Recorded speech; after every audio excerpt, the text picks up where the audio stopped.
tikus lari tak tengok belakang. Petua rumah ni buat tikus tak berani datang lagi.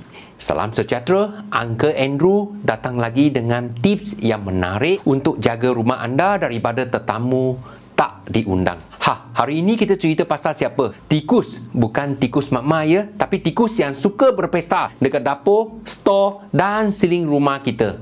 Masalah tikus di rumah, Uncle Andrew tahu ramai yang tension bila rumah ada tikus. Bunyi dia lari atas siling waktu tengah malam tu boleh buat jantung berdenyut macam lari 100 meter. Lepas tu, najis sana sini, gigit wire, rosak barang, buat lubang, kadang-kadang masuk dapur, curi makanan pula. Tapi, jangan risau, hari ini Uncle nak kongsi cara-cara halau tikus tanpa perlu bunuh. Kenapa tikus suka singgah rumah kita? Pertama sekali, tikus ni datang sebab rumah kita mesra tikus. Ada makanan terbuka, sampah tak dibuang dan lubang-lubang kecil tempat dia boleh masuk. Tikus ini memang licik. Dia suka tempat gelap, ada makanan dan jarang kita bersihkan. Kalau dapur bersepah sikit, memang dia suka sangat. Tapi kalau asyik letak racun, bukan tikus je yang bahaya. Anak kecil, kucing pun boleh jadi mangsa. Petua halau tikus secara semula jadi. 1. Daun pandan atau daun pudina. Percaya tak, tikus sebenarnya tak suka bau kuat. Ambil daun pandan atau pudina, letak kat tempat yang biasa tikus lalu. Sebagai contoh, bawah kabinet, tempat tong sampah dan belakang peti ais. Bau ini buat tikus rasa macam duduk dalam spa yang dia benci. 2. Guna minyak peppermint. Kalau tak ada daun pudina, minyak pati peppermint pun boleh. Titikkan pada pebola kapas, letak dekat laluan tikus. Tikus terus lari, tak sanggup nak hidu. 3. Letak serai wangi atau cuka. Bau serai wangi pun boleh buat tikus lari. Campur air serai wangi atau cuka dalam botol. Spray, sembur dekat kawasan tikus selalu pergi atau lalu. Kawalan dan pencegahan jangka panjang. Tapi Uncle nak ingatkan satu benda paling penting. Kalau kita tak nak tetamu tak diundang ini datang balik, kita kena tutup pintu jemputan dia. Apa maksud pintu jemputan itu?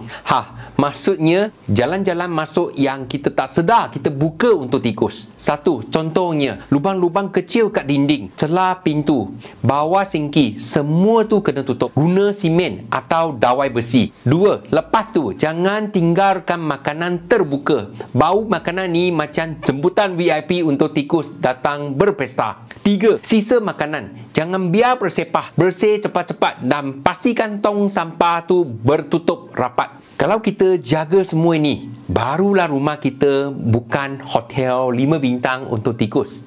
Mitos atau fakta. Ada yang kata letak ular mainan boleh halau tikus.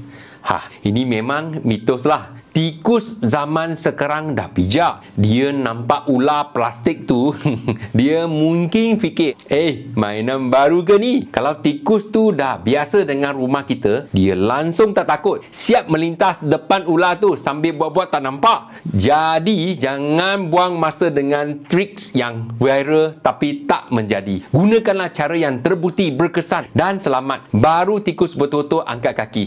Jadi, kalau rumah anda tengah berpesta dengan tetamu tak diundang macam tikus tu, jangan terus ambil jalan singkat dengan racun.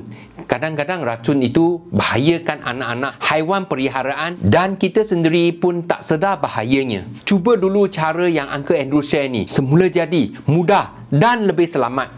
Kita bukan nak bunuh, kita nak halau dengan bijak dan penuh kasih sayang untuk rumah kita.